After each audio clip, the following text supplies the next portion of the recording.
kind of have to sit very awkward Yeah. so we can get the angle. Okay. Actually, April, you're okay. Things have Oh. shifted just enough. I can sit Oh. comfortably. Oh, Okay. okay. Okay. That'll be better. Just don't flail your arms and you'll Well, be it's fine. her hair, I can't come in there, so take And care. we got Sorry. speed. You want me to put it back? No, No, you're fine. you're We out. got, Sure. You're out. we have speed. Which means we're rolling. Oh, again sorry. now. I don't know your little tech words. Jason, just what we just spoke about. Yeah. Christy, can you explain to me what the Wanderer survivors must have gone through during that Middle Passage? What, the cosmology, the thoughts, just like how you said, they thought they may have died, and then being brought to this continent. With your research, can you explain to me a little bit more about that? Sure. My research focuses on West Central Africa, particularly in the Congo region. And in terms of the general cosmology of that region, I think the key factor is that the world in West Central Africa and Congo is perceived as a world of two mirror opposites. There's the land of the living, the spaces that we occupy in everyday life, the kind of mundane things that we do, places we go, food we eat, things of that nature. But then there's the other world. There's a mirror opposite world. And if we occupy the world of the land, the other world is a watery underworld, right? If we operate and are active in the daytime, the underworld is active and operating at night. So in this sense, the Atlantic Ocean was perceived as a huge spiritual and ritual reservoir of the dead. It was the land of the dead. It was the space of the dead. It was that meeting place between the land and the living, the dead and the watery underground. So then movement into slave ships, and certainly into the holds of slave ships, could very well have been perceived by enslaved Africans as a movement from the land of the living into the land of the dead. And not just in a kind of metaphorical sense, but in a literal and real sense of movement from one space of living to a space of death and to a space of dying, to the realm of the ancestors. So this increases in some ways the meaning and the significance of the Middle Passage and of moving across the Atlantic for enslaved Africans. It was not just a physical movement, but it really was a metaphysical, a spiritual movement for a lot of people. Wow, I never knew that. That's so amazing. So when more than 200 Native Africans on the slave ship Wanderer landed in Edgefield County, certainly there was an already present African culture. I mean, looking throughout the censuses, you can see how many Native Africans were born there. Tell me what, in relation to face jugs, how, maybe introduce it as a little bit about African retentions, what the community, with an influx of Native Africans after they just went through what they considered death, and what their thought process may have been, and then how that may relate to face jugs. So this is the interesting thing, and I think this is one of the reasons why the Wanderer is so important. We know that the transatlantic slave trade was made illegal in 1808, and so that at least in principle, there are no enslaved Africans coming into the United States from 1808 until the Civil War. But what we know, in fact, is that there was a period of long smuggling and sneaking Africans in. We don't know how many. We don't have numbers. Ships' captains would have been really interested in hiding, lying on ships' manifest and the like. So one of the things about the Wanderer that makes it so remarkable is that this is a moment in time that we can document. We know where it came, we know when it came, we know who was on board. And so there had been, from 1808 until the eve of the Civil War, there had been this steady influx of African influence through these smuggled captives. But we can't say much about that, except in the case of the Wanderer. Here's one point where we really can say something about where people came from, the experiences they had in the Middle Passage, and how they might have transformed or performed or tried to recreate aspects of their cultural history, their cultural heritage in this new environment. So the Wanderer is really important in that way. Yeah, beautifully said. So when you see things, part of the interview clips that I have of Miss Georgia Scott, and she's telling stories of how she recalls African-style drums with Yeah. the sheepskin over it, and how they would beat it across the savannah to code messages back and forth. And then you see carved objects or Yeah. modeled objects like face jugs and other Africanisms such as the use of conjure and Mhm. all these things that hark back to the Congo. Yeah. And they're present here in this Edgefield County. Right. Can you tell us a little bit more about those survivals in Edgefield? Yeah, I think this is an really exciting field of research. It's something that's very close to my own heart, because what you have here is a group of people who come from a society and a culture that's whole, that's coherent, that makes sense, that socializes them in any way that any other culture or society might socialize its population. They're completely ripped from that context. They're put into a new space. So when you see evidence of Africanisms in the United States, one of the things that you're finding are people who are struggling to maintain and recreate and perform something that would have made perfect, coherent cultural sense in in their backgrounds, in their mother countries. So with conjure, with architecture, with wood carving, song and dance, what you're seeing are these incredibly creative attempts of enslaved Africans to perform something that would have made sense in their homelands with an entirely different cultural context in the United States. So you get this wonderful vibrancy with the cultural productions of Africans in this country and throughout the Americas, really. Beautifully said. As far as the aesthetic Yeah. of Africanized face jugs, Yeah, right. could you tell us a little bit of more elaborating on the Congo connections that early scholars made? Right. Just a little more space after he finishes, okay, before you start talking. Oh, did I? I'm sorry. I forget you're there. I'm like, oh, the next question. Sorry. Okay. Okay. Right. So in Congo, you find this incredibly robust and diverse system of ritual objects, which we call minkisi. In the most general terms, minkisi is a container into which one puts certain spiritual or ritual medicines. And that minkisi, that ritual object, is used to communicate between the living and the dead, between this world and the next world. It could be used to help, it could be used to harm, it could be used to destroy, it could be used for various purposes. The actual physical appearance of a minkisi, of an inkisi, can change quite dramatically. It can be made out of wood, it could be made out of fabric, but what holds all minkisi together are the kind of theories of power that inspire them, right? That they all work on the same kind of coherent ideas about how power works, ritual power works in this world and the other world.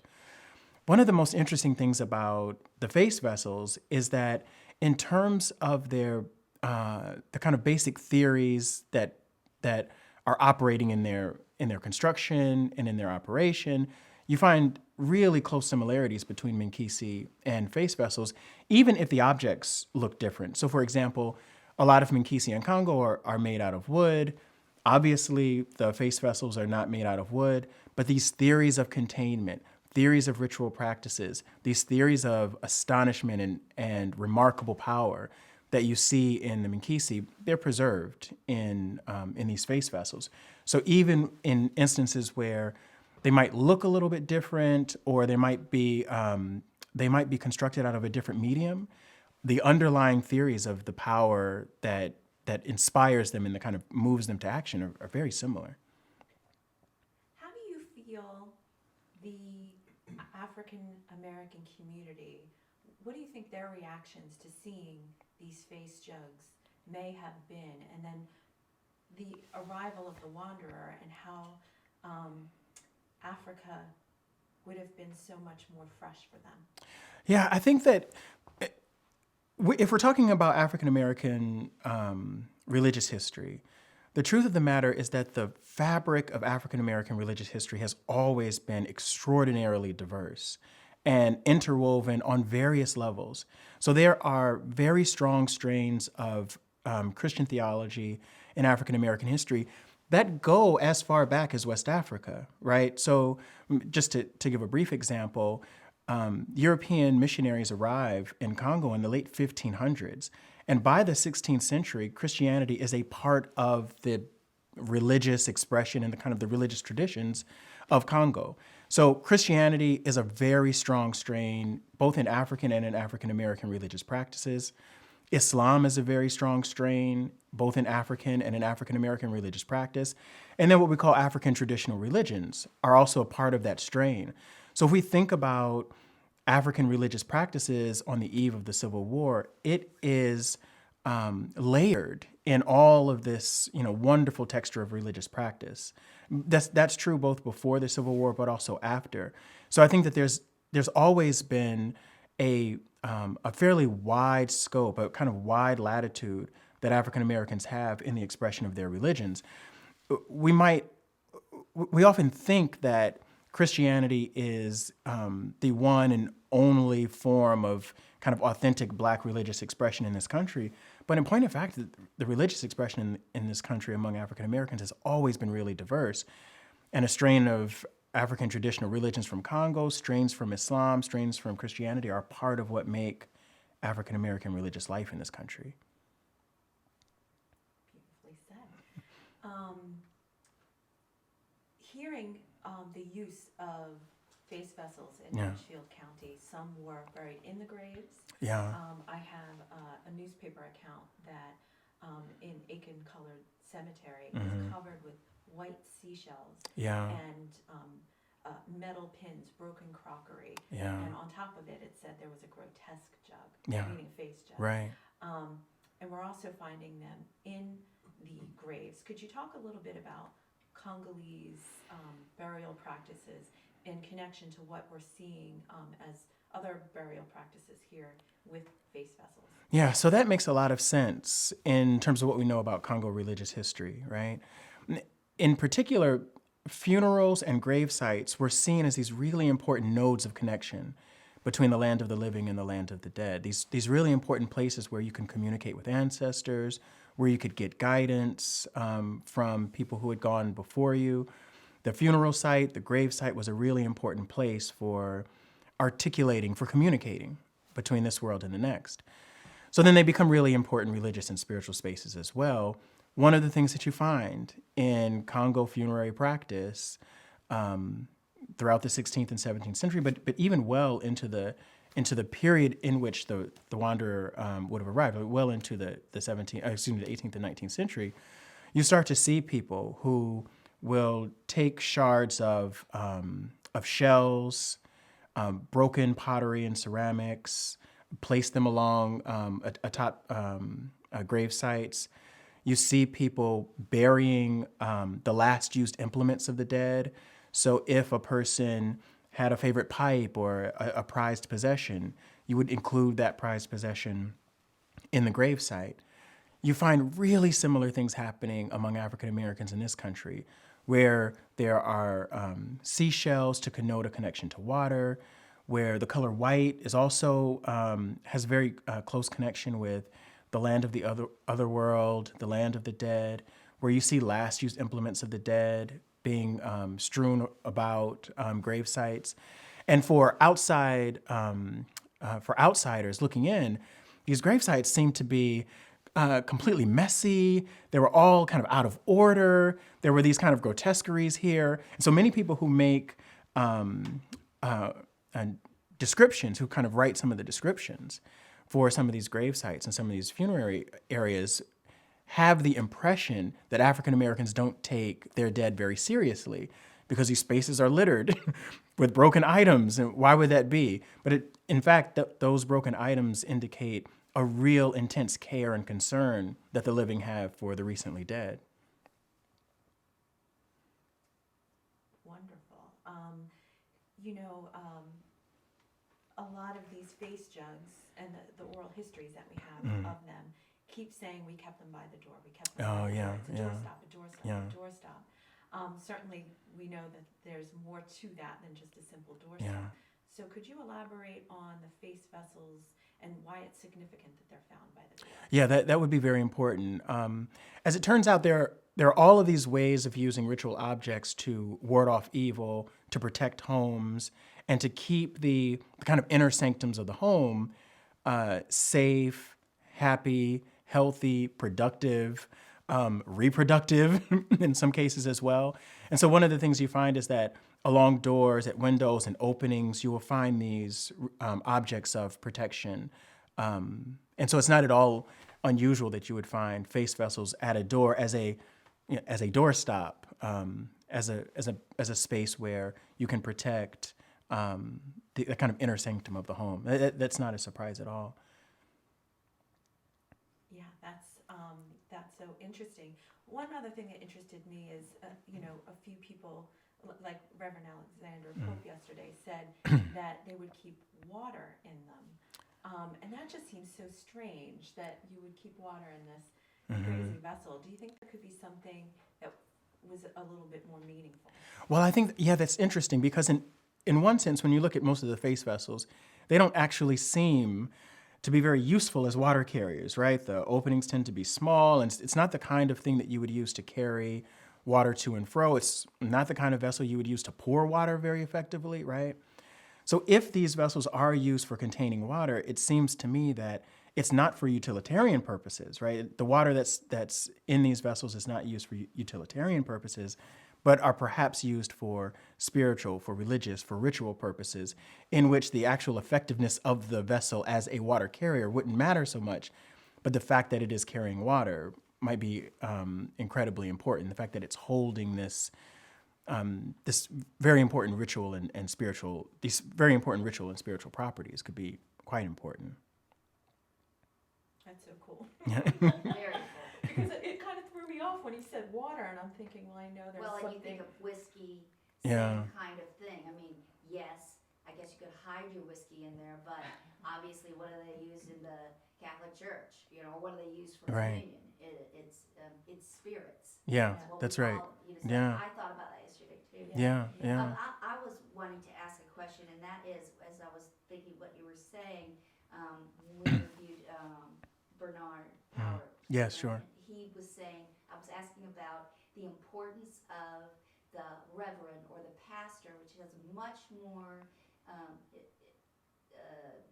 important role than it does in the white community. Oh, yeah. And he was saying that came forward from the slave time on a slave plantation, and the pastor would be maybe the one, the reverend would be the one that could read, possibly, Yeah. and disseminate that. But as you were talking, and as we've been considering kind of breaking a European look, even that they might be, and considering that Christianity was already there, and one of the interesting things from the article was that they didn't discern between the connection to the divine. It was, okay, it's this way, but it can also be Yeah. this way. So my question is, the importance of the reverend, the importance of the pastor, Yeah. from an African perspective, could you sort of speak to that in a community, and maybe looking at it from that way, even down to using communion and the different things as the... Yeah, it's a really interesting question. So I suppose the first way I would answer that question is to think about how. Start that way. Yeah, let's start Yeah. over.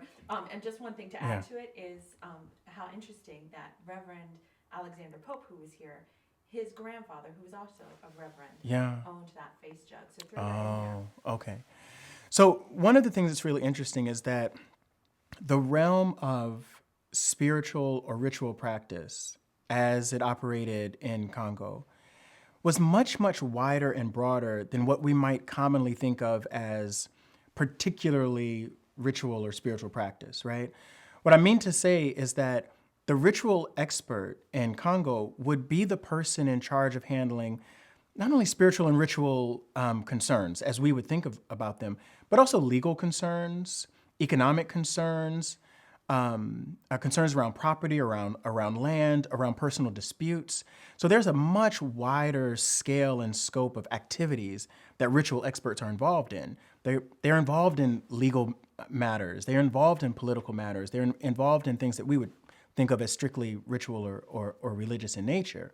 So it's not unusual or surprising to think that African Americans, and certainly African American religious leaders, are also sitting atop a really complicated community in which, in many cases, the only formal institution in that community is the church.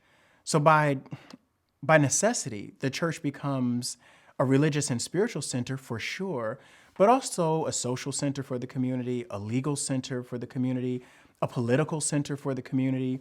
And the pastor or the reverend has to navigate all of those things within the building of the church and within the kind of the body of the congregants. All of those sorts of things are going to be worked out within the church. Whereas in the white population, legal matters are going to be handled in the legal sphere. Political matters are going to be handled in the political sphere. Economic matters, financial matters are going to be handled in that realm. Many of those activities were kind of concentrated in the Black church, both before but certainly after the period of slavery, which enhances the power, the influence, and the significance of African American religious leaders because they're doing all kinds of things that people in other communities wouldn't be doing. Interesting. I'm trying to think of my next question. I get so wrapped up in what you're saying, I forget what my original question was. How do Romeo was one of the oldest Yeah. of the group, and we have a face jug that Ward Lee made. Mm-hmm. It's very crude, and people question, well, why is it so crude? Wouldn't a skilled potter have taken more time? Yeah. How would you answer that? I think that we have to get around this question of aesthetics, right? That there is a kind of sense, an aesthetic sensibility that guides and operates in the realm of kind of European art, European ritual art, or even European craftsmanship. But it's not the case that notions of European aesthetics are going to be necessarily transferable to other cultural contexts. And so what might look to be crude in one cultural context might actually be quite necessary, even intentional in another cultural context. This is especially true when we're thinking about Minkisi, and I think when we're talking about face vessels as well, that it seems to me that, this is certainly the case with Minkisi, that one of the necessary actions that the object does is that it must spark this sense of, scholars call it power and astonishment, that it must evoke this sense of astonishment, that the vessel itself must carry a kind of power in its own physicality, also in its own appearance, that it has to look like something that's otherworldly, right?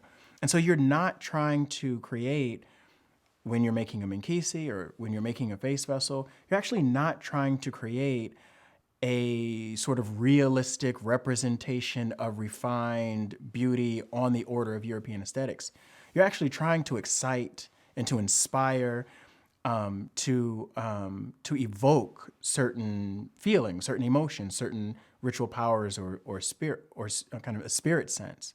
So the idea that these vessels would look a certain way that runs counter to, say, European aesthetic values is not at all surprising. I think the real question is, what kinds of aesthetic values are the potters trying to evoke with these vessels? What are they trying to tell us about these faces, about these eyes, about these teeth, about these noses that are so striking when you see the vessels? It's one of the things that hits you first is when you see these vessels, they just arrest you. The eyes arrest you, the teeth arrest you, the noses, they're arresting vessels. And I think that in many ways that arresting quality is intentional, right? And I don't think it ever was the case that these potters are trying to respond to or imitate or mimic a kind of European sensibility in their craftsmanship.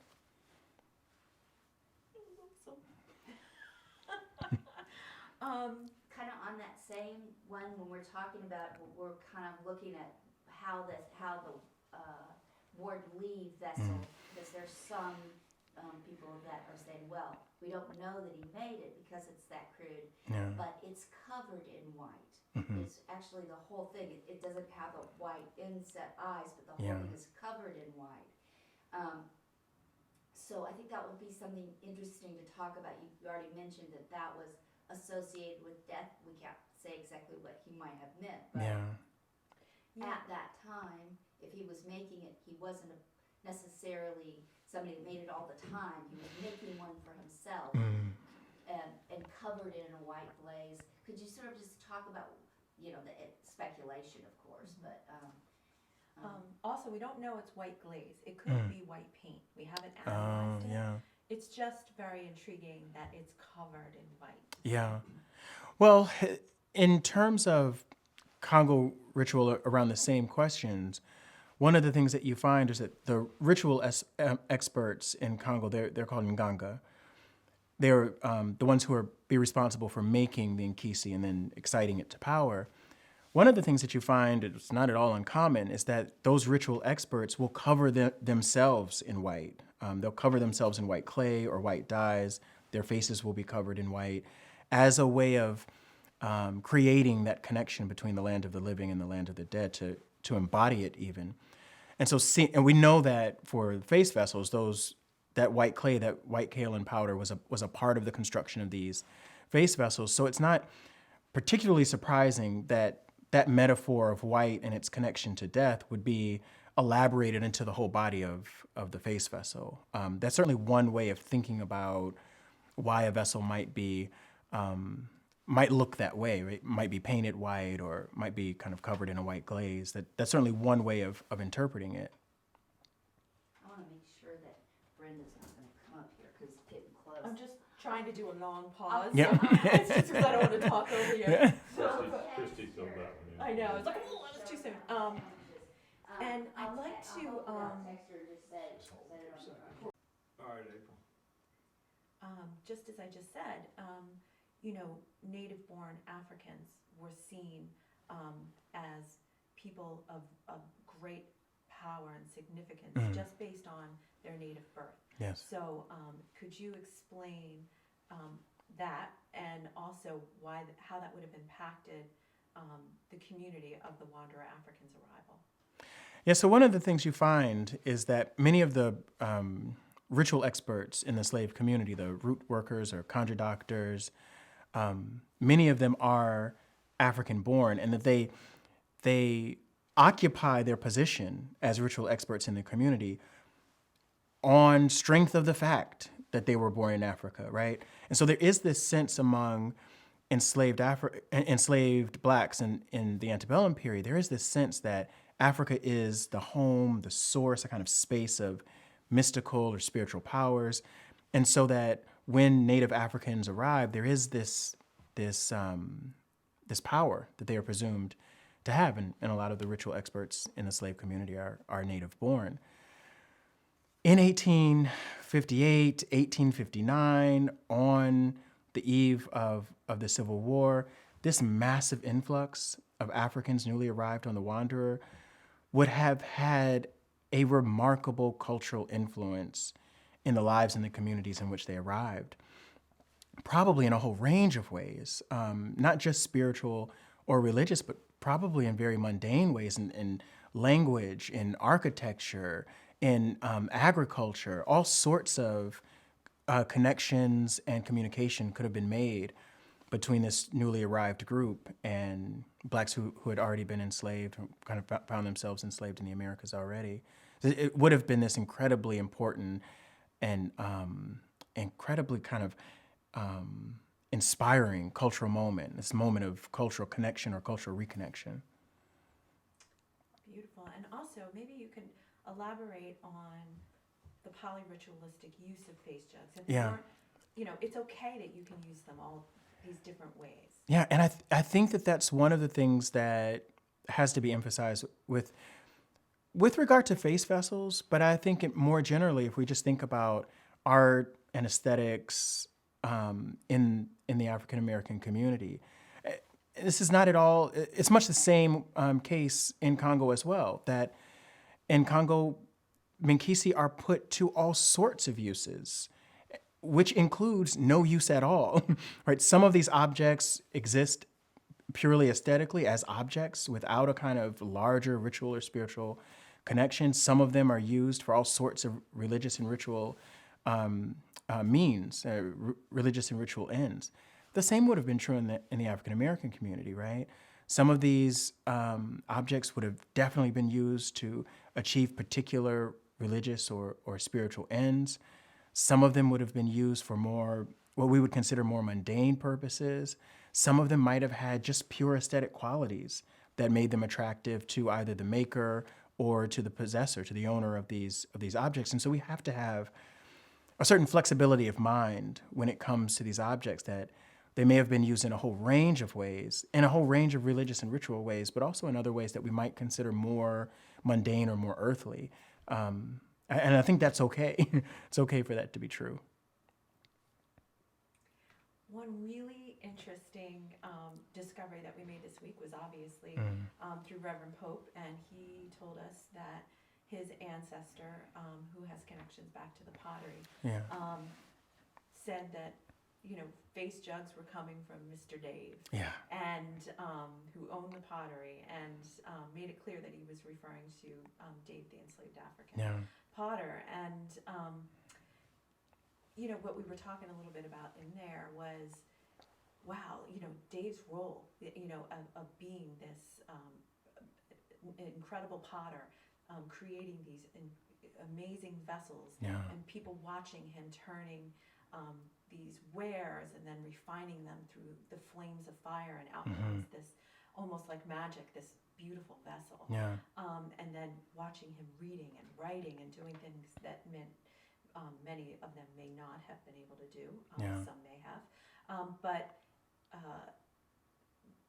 knowing that he made, with this new evidence that he may have made face vessels, Yeah. We were kind of alluding that maybe he had some type of a role based on his skills and his knowledge of being a type of Nganga. Could you elaborate on that? Yeah, I think that it's clear, even without this new evidence, it's clear that Dave would have been highly, highly regarded among the slave community. That you're right, he's turning these massive vessels with tremendous skill. He's reading and writing, right? So he's marking these vessels, but I think it's even more than that. Because what you find on these vessels is poetry, it's art.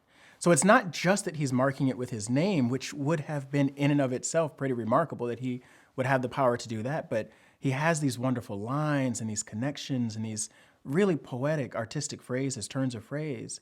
So it's not just that he can write, but that he's embodying a kind of power of a poet or a writer in the slave community. And if we add this new insight that he may have been involved in producing these face vessels, which we know have this incredibly important spiritual significance, it just elevates his importance in the community all the more. So I think it's a really interesting avenue to pursue as we get more evidence along the same line. Yeah. Christy? One of the things that came up that I think is an interesting way of looking, we were talking about that, or I guess Wayne and I were talking about how for the Europeans and also for some African conflicts and that sort of thing, was the revenue of people, which is not unusual even to this day to use people for monetary gain. But what was interesting about what you said about setting these things around and making secure their dwellings, as opposed to what we would think of in a European sort of, if we're just looking at the two different cultures, you gotta have a retirement, now we're looking at the difference of a spiritual security and a physical security. I just thought it might be interesting to talk a little about that with the what they had to make themselves feel secure in the environment. Because especially the Jim Crow as well, we're seeing these vessels probably, or Reconstruction, pop up. So that's kind of an interesting link. It's interesting also because both in the lead up to the Civil War, but especially after the Civil War and in the period of Reconstruction and immediately following Reconstruction, there was this really deep and frightful question that many Southerners, but also Northerners had as well, which was, can formerly enslaved peoples be made to produce cash crops, incredibly important cash crops that are the source and blood of the American economy in many ways? Can they be made to work in a capitalist environment without the threat of the lash, without the threat of slavery? And for many African Americans, there was this real conflict around the mandates of capitalism and capitalist production, this desire and this need to have workers produce cash crops for international markets, and African American values, which were much more in tune with preparing enough for one's family, enough for one's community. So in the immediate aftermath of the Civil War and Reconstruction, there are African Americans who say, we're more than willing to work, but we're not interested in involving ourselves in cotton production or sugar production, kind of cash crop capitalist production. We want to produce for ourselves and for our families. And it was only through sheer force in the form of sharecropping and other mechanisms as well that African Americans are kind of brought back, in some cases really forcibly brought back into a capitalist production system where they're, again, forced to produce cash crops for international markets. But African Americans, certainly African Americans who had experienced slavery, came out of that experience having values that were very much opposed to a kind of broad capitalist ethic. And their values, their spiritual values, their religious values, but also their base economic and financial values were at odds with the larger country for a long time. And again, it was only through sheer force of law and violence and the like that African Americans are kind of forced to go into cash crop production again after the Civil War and after Reconstruction. Something I'm thinking about, I like your thoughts on is, certainly Dave wrote, beautiful poetry. Yeah, Gave yeah. into his vessels, and interesting that we also see names being inscribed on face vessels. So I'm curious, would there be like a spiritual connection in having somebody, carve a name into a vessel, whether it was to be used on a grave, whether it was to protect that person? I'm just thinking, when it sparked my thoughts when you were saying about Dave writing, and then the writing on the face vessels. Yeah, so this reminds me of something from Frederick Douglass. So Frederick Douglass was an enslaved person in Maryland, and one of the things that struck him as an enslaved child was this mystical quality of reading and writing. He understood really early on that the power to read and write was very closely tied to the power to enslave. He hadn't worked it out fully as a child, but he knew that the power to read and write was very closely connected to the power to enslave other people. And so he maintained, as did a lot of enslaved African Americans, maintained this really deep, almost ritual relationship between the written word and between, reading and writing and being able to do that. He recalls even, and this is true for a lot of African Americans, recall the experience of picking up books and holding them to your ear, waiting for the book to talk to you, to literally talk to you, that books have this kind of special power, right? So when we see names being inscribed on these face vessels, I think it is a gesture towards power to be able to write one's name, to be able to record one's name, even if only on these face vessels, right? That it does carry a particular kind of permanence, right? To be able to inscribe one's name in a place carries a certain kind of permanence and a real mystical power, kind of an attempt to achieve something of the power of literacy and fluency and control that had been exercised against them throughout the period of slavery. There is something about signing your name to a thing. So Work on the same kind of these capitalist projects where they're producing cash crops for international market and not getting anything on the other side.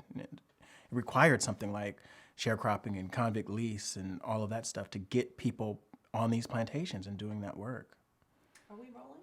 Well, Well, I have a question. not through all that. but- that was okay, cause that's Yeah. not necessarily, but what that means is when, okay. Stand by, and, you're good. So in writing this book together, we have the great privilege to share the stories of the Wanderer survivors that give voice to people that didn't have a voice, that tell stories of the Middle Passage, that tell stories of their lives here, enslaved here, and it's such a great responsibility. However, it's such a great joy to do it. So I'd love to get your thoughts on how important the project is to all of us to learn from. Yeah, I think this is a really important project for a number of reasons. One of the striking things for me is that rather than think of the period of slavery as something that is in the far distant past, I think it's becoming increasingly apparent, certainly even in our own political environment right now. It's becoming increasingly apparent that the histories of slavery are ever present and pressing on us all the time. The Wanderer Project is just one part of that, I think. It shows how recent the relationship is between Africa and African Americans. It shows how significant the influence of these people on American culture and on African American culture has been. And it also shows how closely related we are to what we might think of as a far distant past, but that is continually pressing in on us. So for me, that's one of the key aspects of the Wanderer Project, is to make real and to make obvious that fact that our histories are just behind us. Beautifully said. Christy? I spoke with, are you familiar with a man named Brian Stevenson? Brian Stevenson, I'm not sure. He is an attorney in Montgomery, African American, and he is he wrote a book called Just Mercy. I saw him speak about a topic called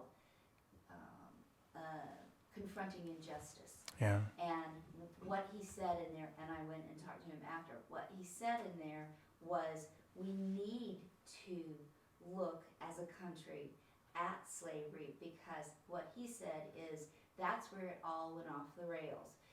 And as we talked about last night in the car, the entire country is built on A, capitalism, or maybe you could say A, slavery, D, capitalism, for these, in this way.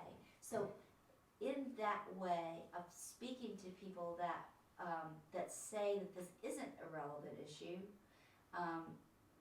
can you speak to people and say how this, you did in one way, but in another way of how would this move us forward as Americans, as a blended, also this was what we went through before. For example, Abraham Lincoln said he did not believe in immediate emancipation because he didn't believe that there could be any justice for African American blacks in America ever. It would take at least 100 years. That was one of his big problems. So that puts us still, within that 100 to 150 years that Lincoln sort of saw forward. And how does it move us forward to confront that injustice and move forward? Yeah, I think that one of the things that's happening now is that we are a part and the inheritors, I think, of this tremendous moment of information and information sharing. Things are happening around the country right now that we know of immediately. We're aware instantaneously of things that are happening, but it also allows us to have a really broad vision about how wrongs in one area of the country are closely connected to wrongs and injustices in another area of the country.